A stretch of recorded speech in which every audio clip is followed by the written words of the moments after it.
Salatu wassalamu alaik ya imam al-mujahidin ya Rasulullah.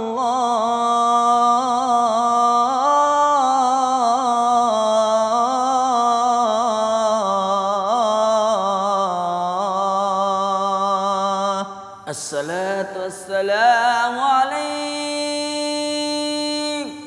wa ala alika wa ashabika ajma'in.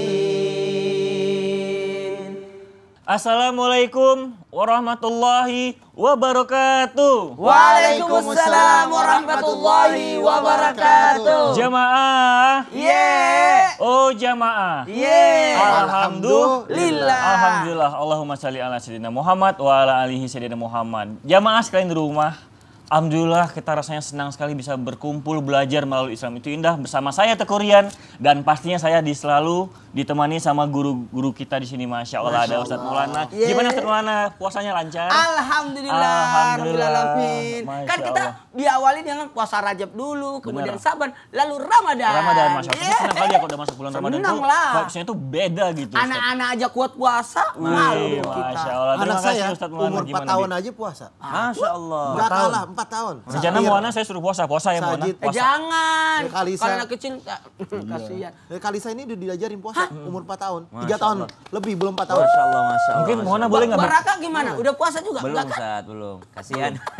Baraka udah 1 tahun lebih ya? Belum. Tapi sebenarnya Ustaz Sam, kalau anak bayi itu bagusnya semuanya juga gitu. Bagusnya pada saat sahur dikasih ASI. Karena makanan di waktu sahur itu adalah makanan berkah. Maaf ya Ustadz, tanpa sahur pun tetap dikasih ASI juga malam. Iya. Jam 4, jam 5 tetap harus dikasih niatkan sahur juga. Oke, berkah. baik. Ustadz Syam gimana? Masya Allah, pasti sehat selalu ya. Makin cerah, makin ganteng. Alhamdulillah, saya baik-baik ya. Keren banget nih Ustadz Syam nih, Masya Allah. Baiklah jamaah di rumah, ini kebanyakan ya kita di Indonesia ini pasti sudah diajarin baca Al-Quran sejak dini. Iya. Tapi nggak sedikit juga nih dari kita nih yang maaf mungkin udah agak dewasa tapi baca Al-Quran itu belum lancar, masih terbata-bata. Kira-kira gimana ya cara membaca Al-Quran agar benar dan kita bisa dapat pahala dengan baik? Makanya hari ini kita akan membahas dalam tema jangan sampai tidak bisa baca Al-Quran. Masya Allah. Nah jamaah di rumah, sebelum kita membahas pembahasannya, ini ada artikel mengkhawatirkan 72% Muslim Indonesia buta aksara Al-Quran. Silahkan. Wakil Ketua MPR. 72% Muslim Indonesia buta aksara Al-Quran. Jakarta, CNN Indonesia, Wakil Ketua MPR Yandri Susanto menyebut kondisi sebanyak 72% umat Muslim Indonesia mengalami buta aksara Al-Quran. Hal itu disampaikan Yandri dalam acara pengukuhan Dewan Pengurus Pusat Lembaga Pembinaan Literasi Quran di gedung MPR DPR Jakarta Pusat hari Minggu. Tanggal 5 bulan 3. Baru. Aduh. Wah, gimana tuh Ustaz? Kalau saya ditanya, ya inilah tugas-tugas kita semuanya. Utamanya nggak usah taruh jauh deh. Tugas kita sebagai diri dan orang tua. Iya gitu ya. Makasih ya Ustadz Maulana. Bib, tapi menurut Abib nih ya, dalam Islam sebenarnya ketika kita ingin belajar Al-Quran, baiknya itu kita dengarkan dulu orang mengaji atau kita menulis Arabnya, Bib? Ya, akhir. Afwan, Tukurian, Ustadz Maulana, Ustadz Syam. Bismillahirrahmanirrahim. Assalamualaikum warahmatullahi wabarakatuh. Waalaikumsalam warahmatullahi wabarakatuh. Alhamdulillahil wahidil ahad alladzi lam yalid wa lam yulad wa lam yakul lahu kufuwan ahad. Laisa kamitsli syai'un wa huwas samiul basir. Summa fasalli wa sallim wa barik ala sayidina wa habibina wa syafi'ina wa maulana Muhammadin sallallahu alaihi wasallam wa sahbihi wa azwajihi wa dzurriyyati wa ahlil baiti wa ansari wa sari wa ba'du. Segala puji bagi Allah Subhanahu wa taala yang telah memberikan kita nikmat iman, nikmat sehat wal afiah. Ya alhamdulillah. Penonton di rumah menikmati daripada puasanya di bulan Ramadan sehingga mendapatkan keberkahan dan keridhaan ya Allah Subhanahu wa taala, rahmat, maghfirah, ampunan ya Allah. Amin amin ya Allah ya rabbal alamin. Dan tentunya mendapatkan ilmu yang bermanfaat dari guru-guru kita bisa diamalkan untuk keluarganya. Ya rabbal alamin. Nikmatnya Indonesia yang senantiasa selalu menyaksikan Trans TV, dan ini adalah penonton di rumah ini, insya Allah ya Allah mendapatkan berkah dan ridhonya Allah. Amin ya Allah ya rabbal alamin. Bismillahirrahmanirrahim. Ingat, dalam hadis yang baginda Nabi besar Muhammad sallallahu alaihi wasallam, wa qala Sayyidina Utsman bin Affan radhiyallahu an, sami'tu Rasulullah sallallahu alaihi wasallam. Dari Sayyidina Utsman bin Affan radhiyallahu an, mendengar Rasulullah sallallahu alaihi wasallam qala bersabda, khairukum man ta'alamal Qur'an wa 'alamah. Sebaik-baik di antara kalian adalah yang belajar Al-Qur'an dan mengajarkan Al-Qur'an. Ketika seseorang mempelajari Al-Qur'an, membaca Al-Qur'an, mengikuti daripada guru-gurunya, dan dari kecil kita nih kalau belajar dari kecil Ustadz, itu kalau jam maghrib itu udah ada di masjid, di musola, di surau atau di tempat-tempat ustadznya itu ngaji. Bagaimana cara yang paling benar? Dengerin dulu atau langsung nulis Arabnya? Biasanya kami di sana itu dengar dulu, ya kan? Alif, ba, ta, tha, jim, ha, kha, dal, za, ra, zai, sin, shin, sad, dot, ta, za, ain, aghin, fa, qaf, kaf, lam, mim, nun, waw, ha, lam, alif, hamzah, ya. Itu dengerin dulu, habis dengerin baru belajar. Belajar apa namanya? Menulis pelan-pelan, alif, ya kan? Alif, alif, alif, alif, alif sampai bawah satu lembar itu alif semua isinya. Besok lagi belajar ba, ba, ba, ba, ba sampai bawah ba. Nah, belajar gimana caranya yang benar? Berarti dengar dulu, hafal tahu, oh itu alif, baru ditulis. Baru tulis. Kan dulu kan kalau kita belajar sekolah tuh ada yang namanya apa namanya? Belajar imla khat, ya kan?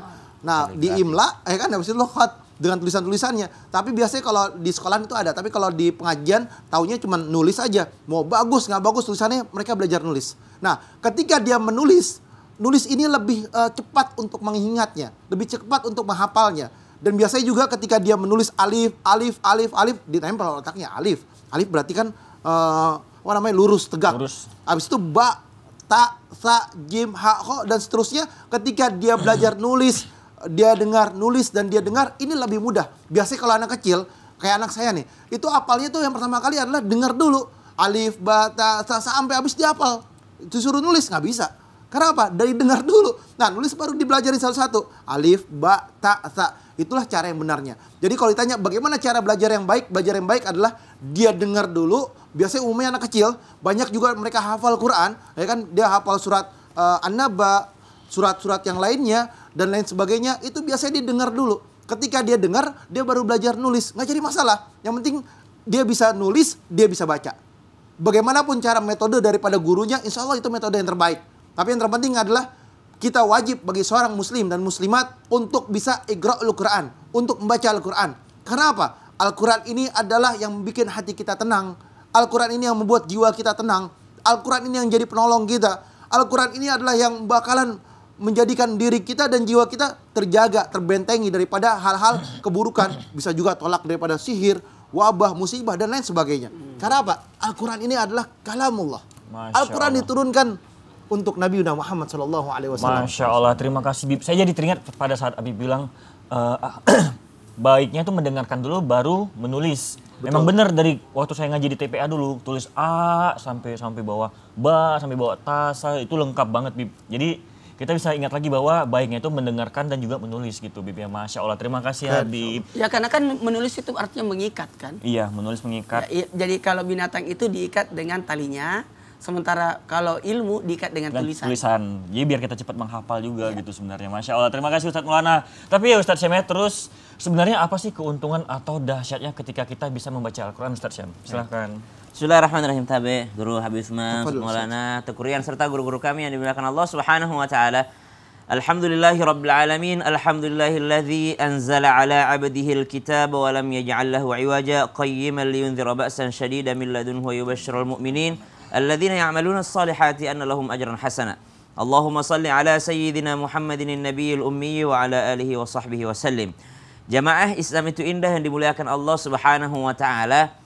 Kalau dikatakan bulan suci Ramadan, maka kalau kita melihat ke dalam Al-Quran, bulan Ramadan yang disebutkan tidak berkaitan dengan puasa.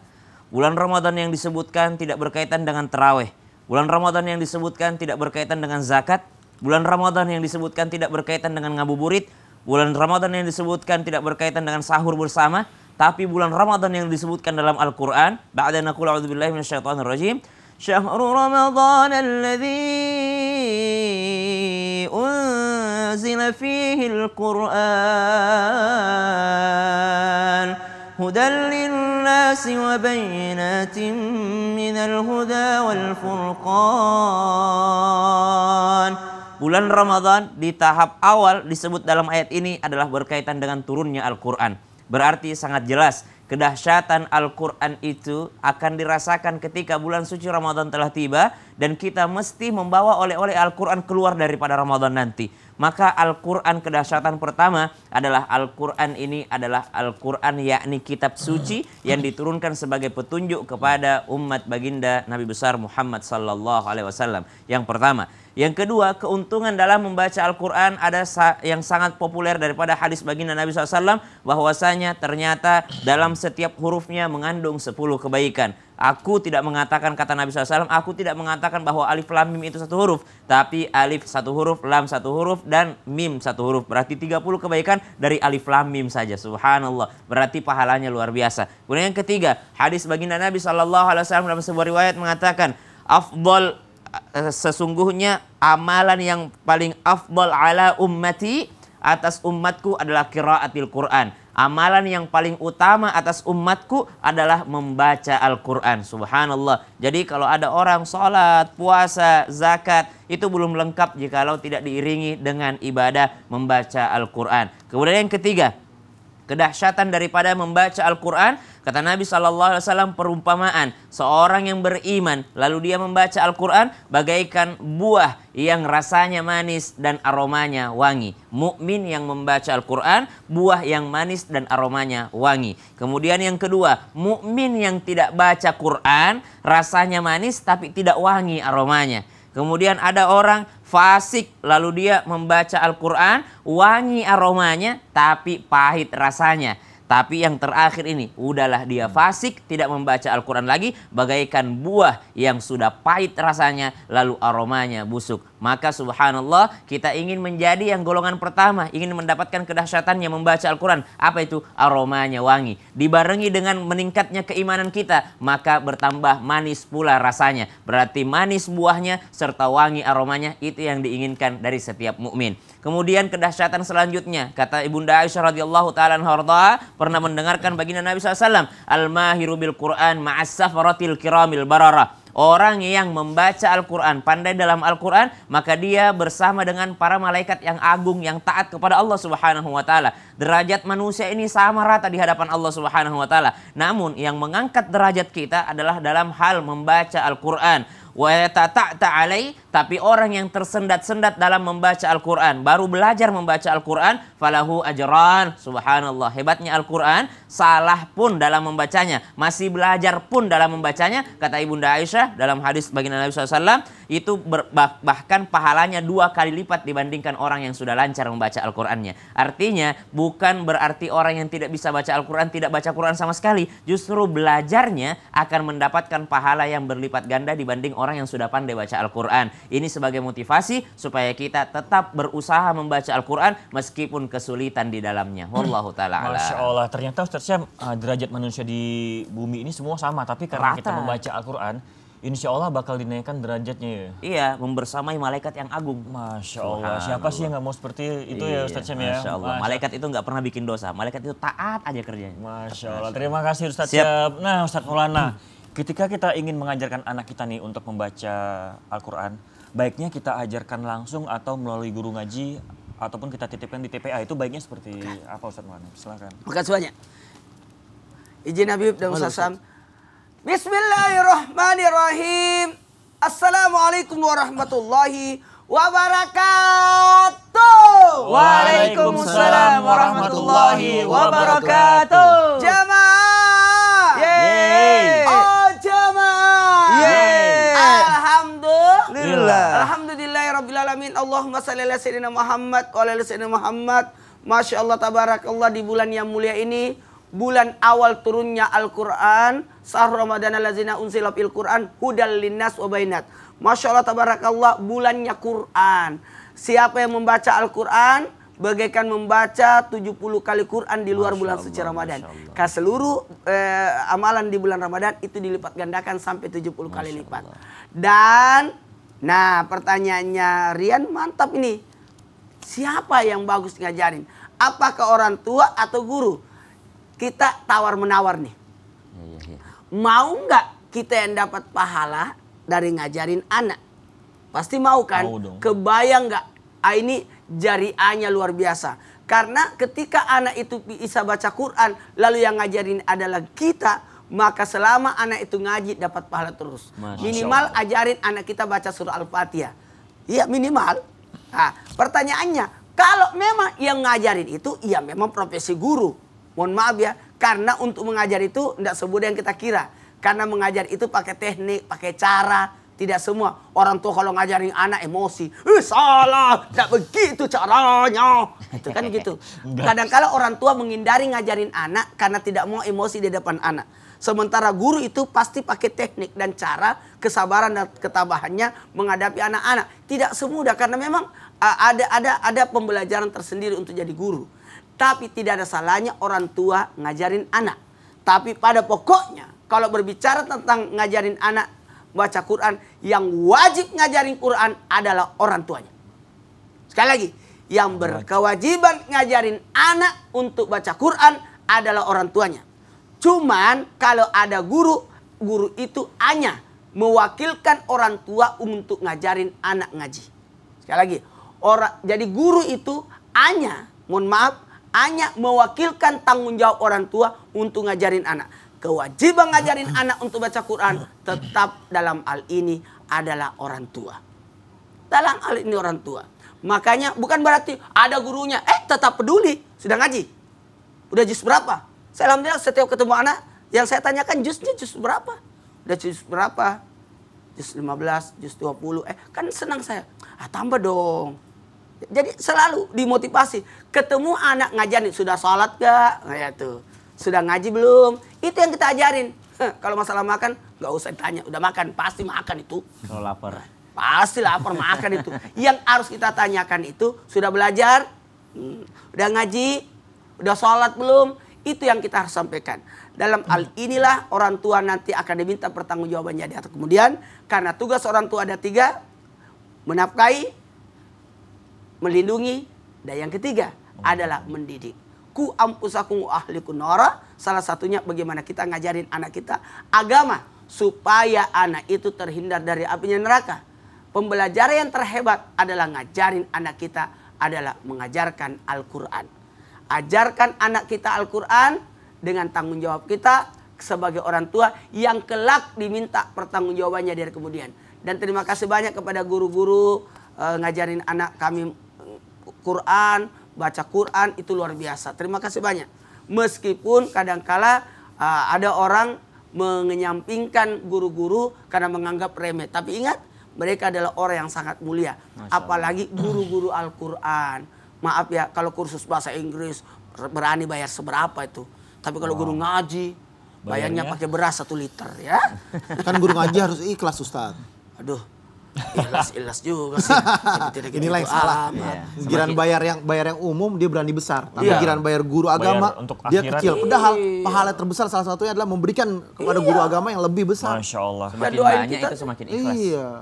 Kalau disuruh ikhlas, semakin banyak dikasih kita, semakin ikhlas kita. Betul.